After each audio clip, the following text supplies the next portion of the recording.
So you just won streetcar takeover, and you set the hydraulic roller world record for an LS. So what you do to celebrate? Stop by Dave & Buster's right quick, play a couple games, get some appetizers, and then hit the road, you know?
Ready? So we're good, yeah. Let's talk about streetcar takeover. So where do we start, guys? How about we spent the last 8 weeks banging on the car really, really hard, cutting it close for like 2 or 3 of those weeks. Just when you think you have everything, you're like, oh, there's another $4,000 in fittings and hoses and brackets and, you know, whatever it may be. But thankfully we sold the blue car. I got rid of a few engines that we had in stock, so it gave me some time to back off from work. Thanks to the patient customers for letting me kind of sort of back off from work. But basically for the last 5 or 6 weeks, I did like bare bones necessity stuff and worked when I had to. But for the most part, I took the time to basically work on this 7 days a week, 14, 15 hours a day. But we cut it very, very close. Like when we loaded this thing up, we had a day's worth of work to do still when we were down in Florida, which a big shout out to my old boss and one of my best friends, Michael Carpenter, down at Speedline Performance in Ocala. Every year we need to, when we go down to race or whatnot, he opens this whole shop to us. We basically take over for a day or two if we need and finish what we need to do or fix what we need to break and things, or fix what we've broken and things of that nature. So we got the car on the dyno the week before we left. I finished up some small stuff, made like the dump tubes and made the hood fit well and this and that. So I finished up the last little bit of stuff the week before we left. But we packed up and heading to Bradenton, or we headed to Ocala to hang out with them, and then prepare for a Wednesday, which we didn't know at the time until we got there what day we were going to go. But we ended up going to Bradenton Motorsports Park for a rental with Wade Rich on a Wednesday. But yeah, the car made from what I think was great power. It made 1,400 on like 25 pounds of boost. Made 1822 on our dyno.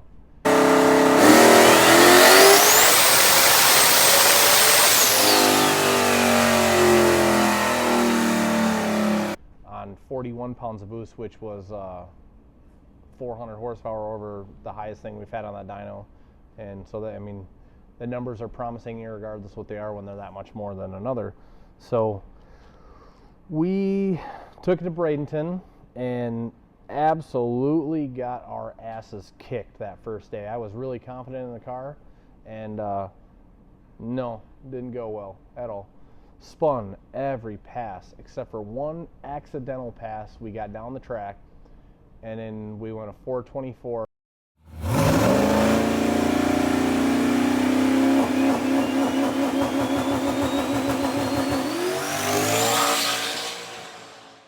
$1160.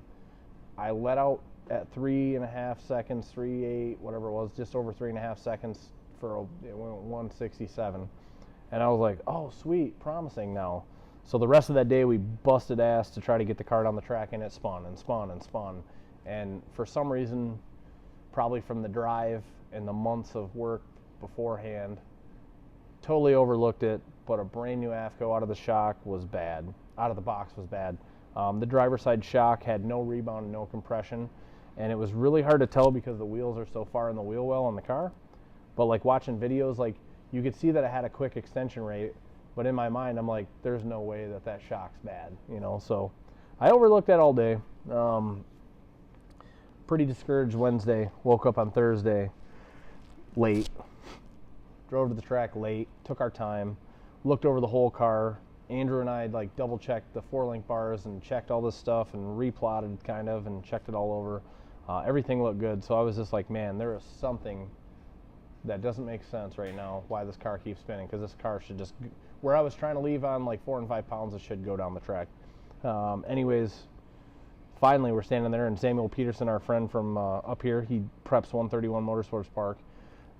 We're sitting there and I'm like, yeah, you know, and it's got to be like a shock or something. And I pushed on the car just right to where the driver's side bounced, and I'm like, oh wait, they were still tight, it shouldn't have bounced. So then I tightened them both all the way up and rocked the car, and the passenger side was tight, didn't move. The driver's side just bounced like it, you know, it was like an 86 town car. So I was like, great, shock's bad. So I was like, Tim, get on the phone and Google some people around here that might be able to build it or, you know, rebuild it. So he ended up finding a place, Competitive Suspension, right downtown Bradenton, so it was only a 20-minute drive from the track. So we met this guy, Dave Conley. He owns Competitive Suspension.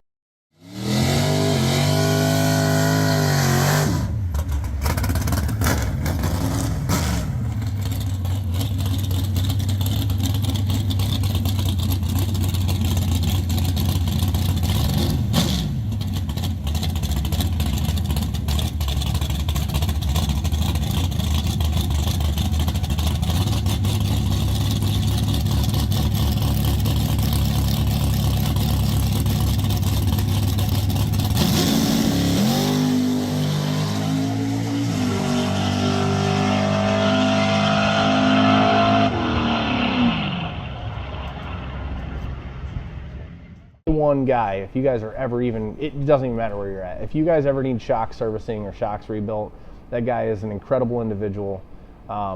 We called him at 3 o'clock in the afternoon and was like, oh my, you know, we're obviously like panicking kind of because we have this $10,000 vacation trip into going down here racing for the week. You know, we had some goals in mind we tried not to share with everyone just in case we fell short, we didn't look like dummies. But Dave was like, drop it off, I'll look at it tonight, and then I'll fix it in the morning if I can. So we dropped it off, super cool guy, really easy to deal with. So Tim and I stayed in a hotel not too far from his place and waited for his call the next morning. Sure as shit, noon, he calls us up and he's like, hey, we got, you know, it was this. He's like, I actually called AFCO, they're gonna warranty and send me the parts. So, I mean, it doesn't really cost you guys anything. He's like, do you want me to do anything else while they're here? And I was like, yes. Let's tighten them up a little bit, because my plan was when we went down was to get data on everything on the car currently, and then that way we have time for a spring rental at 131 Motorsports Park with Samuel, that if we need anything to change, if we need to change anything, you know, converter stators, converter shocks, you know, might not have been efficient enough, anything we needed to change, I was going to use that as a good test base and then apply it to what we've learned over the week, and then that way when we come out in the spring, we can come out swinging. So we ended up, Dave put another 300 pounds of nitrogen in the shocks and made them a lot tighter, which they're very, very tight now, and they're awesome. So we have a lot of resolution both ways. So we get the shocks, we put them back in, and then Friday we wait for the tracks to go through, and we had a 5-hour wind delay, and we're just waiting and waiting and waiting, and then, you know, start doing some roll racing classes for street car takeover, and then of course it's Florida, so it rains. So then they canceled for Friday, and we're like, dang it, we have no test hits. Tomorrow, we get one test hit before competition, and we have no idea what this car is going to do. So we jacked the car up a bunch of times, and then like let the suspension settle and see where it was going to fall, and we had them pretty tight where I was like, yeah, that's going to be good. The track's going to be tight. We're going to go down. So I had the shocks way too tight the first hit, and I knocked the tire off.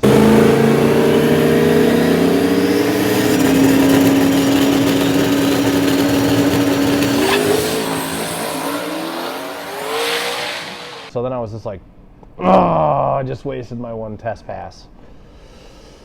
So I was a little discouraged again, which we had video data that time where the front end did not move. So it made sense. You know, it's like, obviously if we loosen the front, it's going to go down now. It's not nearly as loose as it was yesterday flopping around. So first round of eliminations, we loosened the clicks from 3 from full tight to 11 to full tight and gave it quite a bit more play. I was like, at least it'll just go down. We'll leave on 5 pounds, nothing crazy, ramp it into the dyno power effectively. So first pass, bang, 427 at 177.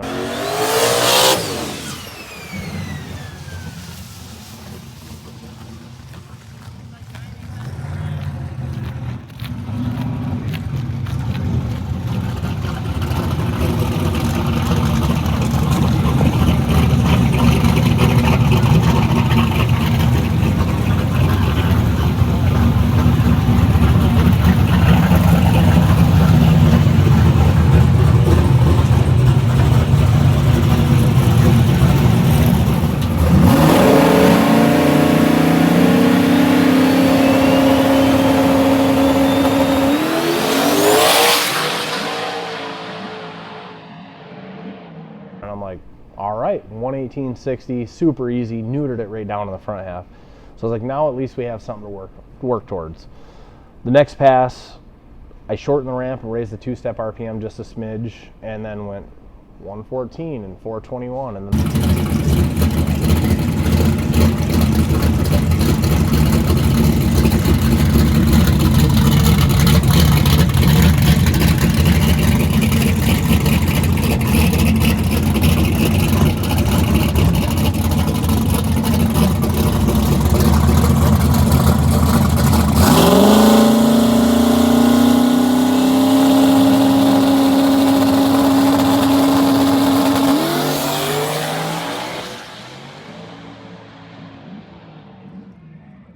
the next pass, 4.125.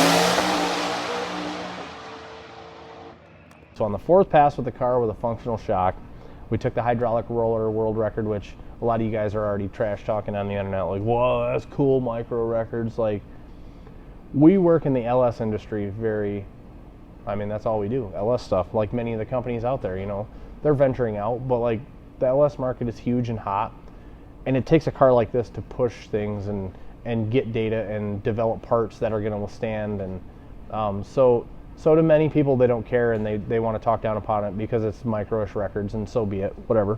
But to us, this is what we do for a living, this is what we are passionate about, and this is what we're involved in on our day-to-day life. So to us and many of the people that follow us and we follow and we do work for and vice versa, this is what we do every day. So this car went 4.125 in the 8th at 181.9 mile an hour with only a couple more pounds of boost than what was off the dynos.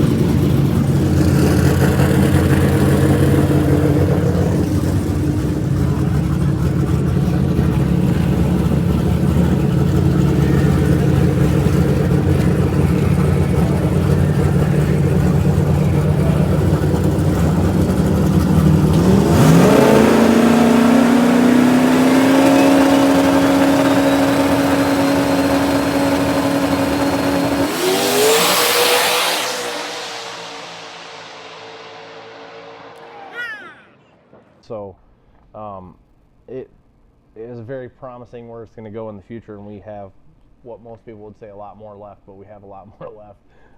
And A in the 60-foot, B in the 330, and then C, you know, pouring the coals to it out back.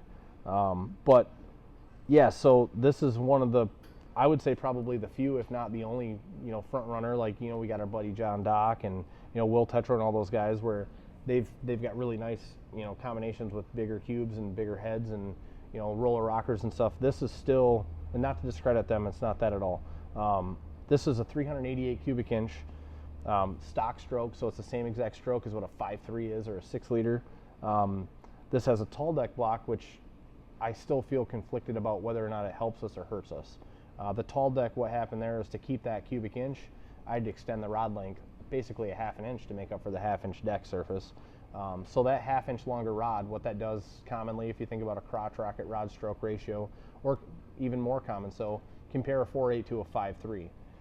The horsepower number is very similar at the end of the day, comparable speaking, because they have the same bore size. The piston's the same, but the 4.8 has a shorter stroke with a longer rod. So what that does is kills torque down low, but it does have a happier rod stroke ratio in the higher end. By doing it this way, though, what we have is what we're finding out. Kind of, it's an expected thing. We've talked to some people that are smarter than I in the past. When you have a longer rod like that, effectively what you do is you have more dwell time. And dwell is, if you think of the crank rotating 360 degrees of duration, that piston is going to be at the bottom longer and at the top longer. So what that means is you have more dwell time at the top. The piston's doing this because the rod is now longer, so it's dwelling longer. It's there longer.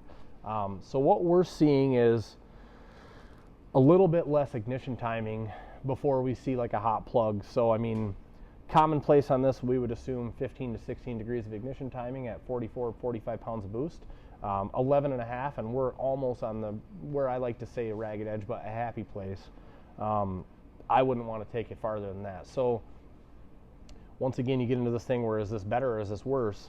You know, the rod stroke ratio helps it live at the higher RPMs. I mean, we're shifting at 8,700 so far, 88. I've shifted to 93. We didn't see anything, but we didn't have enough data anyways. But it's taken 8,300 RPM across the 8th mile to go 182 effectively, if you want to call it. So it definitely stays in the higher RPMs a long ways. When I shift irregardless, it drops to 79.90. So I mean, $8,000, and then the rest of the way out the back, it's over 8,000 the whole time. So if nothing else, the bearings are going to be a little bit less beat up. The piston's going to be a little more robust. We have an off-the-shelf Brian Tooley Racing boost-specific piston. It's their Wiseco. I think it's $950 or $917 for the piston. There's not a custom big, you know, full round piston. Everyone said they weren't going to last, and so I just wanted to run them to prove everyone wrong. And not to be that way, but like, people will buy into anything. They buy things because someone else said they need it when they don't. So the moral of all that, I'll talk forever, so sorry if you're getting bored.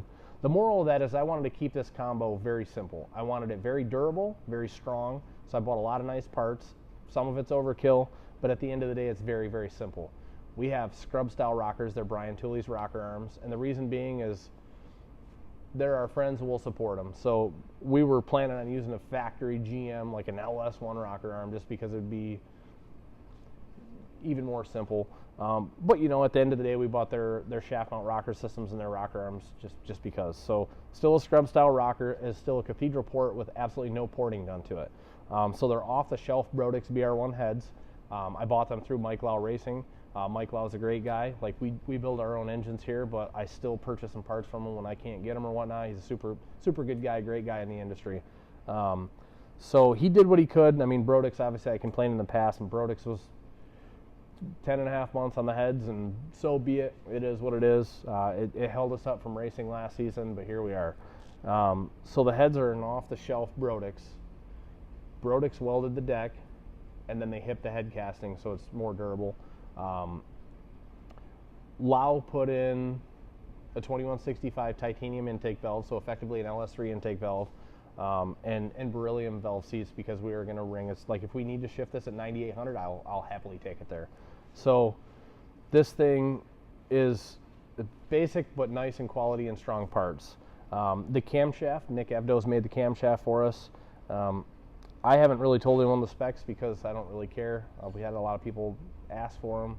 A lot of people try to copy stuff, and it's not really that big a deal, but find out for yourself. It's 629 inches of valve lift, so it's super small. It's funny because we went really fast with a small cam, effectively. So that's your first style bearing cam on that, isn't it? Yeah, well, it's a roller bearing camshaft, and it's the energy block. So I was like, well, I mean, it doesn't hurt. So it's the first time using one of those, which does it help? Maybe. Nah. So, I mean, Johnson made us a 903 lifter bore setting, short travel lifter, which is basically a larger diameter version of their ST2126 LSR. We're only running like 520 open spring pressure with a set of PAC 1209Xs. That 903 lifter is very overkill for us, but Randy Vroman from Johnson wanted to get him in there, so I was like, yeah, who am I to say no? Like, we'll do what you say, boss. But, you know, very stable, so it revs to the moon and is very happy up there. Sean's custom billet alloy, we reached out to a lot of people to make us an intake, and no one wanted to do it. So he made us a billet intake, adapter plates for the LS1 heads, and a valley cover and valve covers in 3 weeks' time, and we received it on the 4th week from Australia, which speaks volumes because we can't get anything in the United States in about 10 months apparently. So that is fantastic. Can't say enough good about him. FTI in the transmission is the only thing in the car that we haven't assembled here in-house.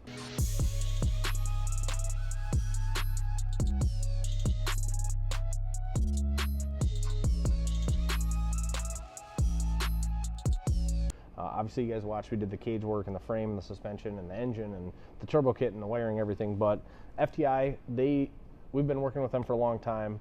I don't want to say they sponsor us or whatever, but they take good care of us. I probably couldn't buy the parts and assemble that trans myself, you know, retail costs on the parts for what they build it for me for, and I have good faith in them. I've never had to return anything for, you know, damages, so it just works. Let's not change the program. It's a 158 low gear Sonics Extreme gear set. We have a 390 gear in the rear, 275 Pro radial tire. But yeah, it's basically a reflection of our old black 4th gen. I learned a lot from that car. The green Fox body, I learned a lot from that car. To touch on the next subject, you get a lot of people that don't care, a lot of people that are happy for us, a lot of people that are excited to see the car just go that fast, and then a lot of people that are like, well, it's got a billet block. I can assure you that that billet block, all it did was actually slow me down because it's about 20 pounds heavier than the cast aluminum Dart block that we ran in the past. And if Dart wasn't making their blocks out of, you know, Chinesium right now, and everyone breaking blocks without really trying, I would have not had a billet block for A, the cost, the weight.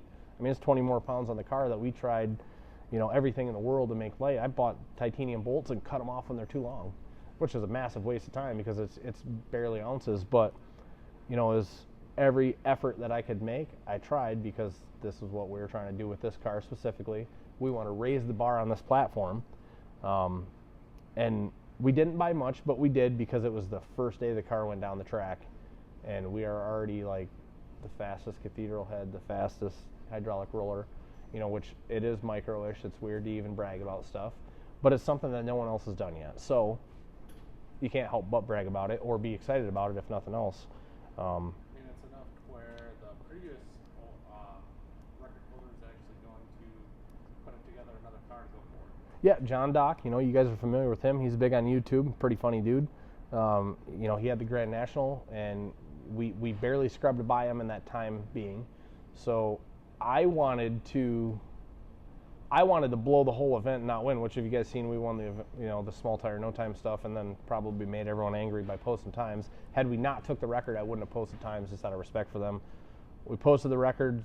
Unfortunately, sorry guys, I had to post times. So don't shoot.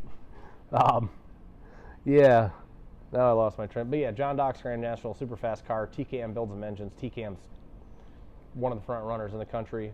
If you don't like or respect them, then you're wrong, because they're great. Awesome company for sure. They do a lot of good stuff. They have a lot of fast cars on their team. So, but yeah, I mean, John Doc, they do a lot of work with him. They did the Black Sheep thing. You know, they got the cam and stuff, which is awesome. So, I mean, John's he's not gonna let it go. He's just that kind of guy. So I told him the other day in comments on Facebook, it was funny, because he's like, oh, we'll take that back. And I was like, you got until April, brother. Because when this comes back out at 131, we're gonna set the bar again. And the reason being is, like I said, we probably got lucky on a few. I know I messed up on the tree a couple times with some pretty slow reaction times.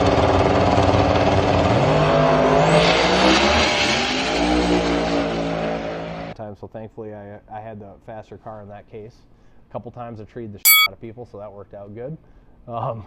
But we ended up scaling our way to the front of the no time class and took a little check home, which helped alleviate some of the pain from the trip.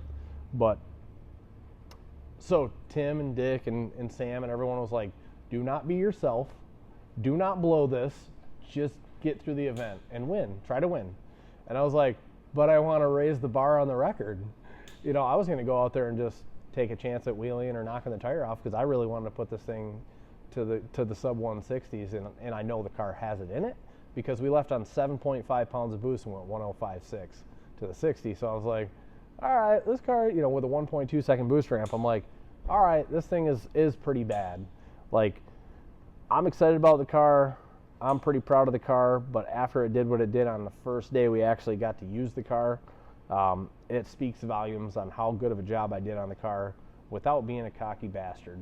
Just being let's call it how it is. This car it's a unit. It's a piece. It worked great. It went down great. It drives so straight, and it's obviously fast. So I'm super happy with it the way it turned out now. We really struggled Wednesday and Thursday, but we got past that. I got to settle down finally. I've had, 2 years I've been building up to this moment to get this car out now because waiting on parts, waiting on finances, stuff of that. So once I got it done, I was really worried and really stressed out. And then finally, it came together. So when we were driving back, it was just a huge relief. Like, nothing broke. The car literally needs a hood now. You guys see the hood flew off. Other than the hood, the car needs, Nathan tried. It is what it is. Stuff happens. Car needs an oil change, and it's ready to race. So we have nothing to do. Like, the EGT boxes were messing up, and could have been something I did, whatever it may be. Fuel Tech, my friend Garrett at Fuel Tech was like, just send them back in, we'll check them out, make sure they're good, and if anything's wrong with them, we'll warranty new ones. So, yeah. So that's easy. He already got me an RMA, just got to ship them back. I just want to wait till we get back. So, yeah, I mean, otherwise that was easy. We put 10 really bad passes on it spinning and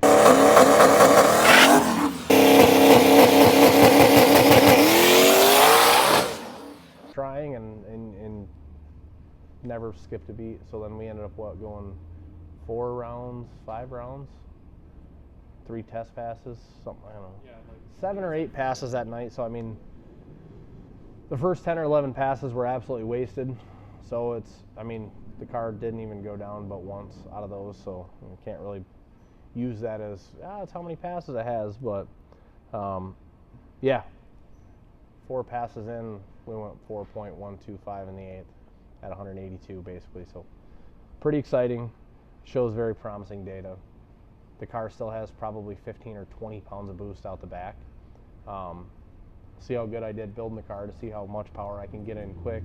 But I'm quite certain it was pretty drama free. I'm quite certain it'll do well.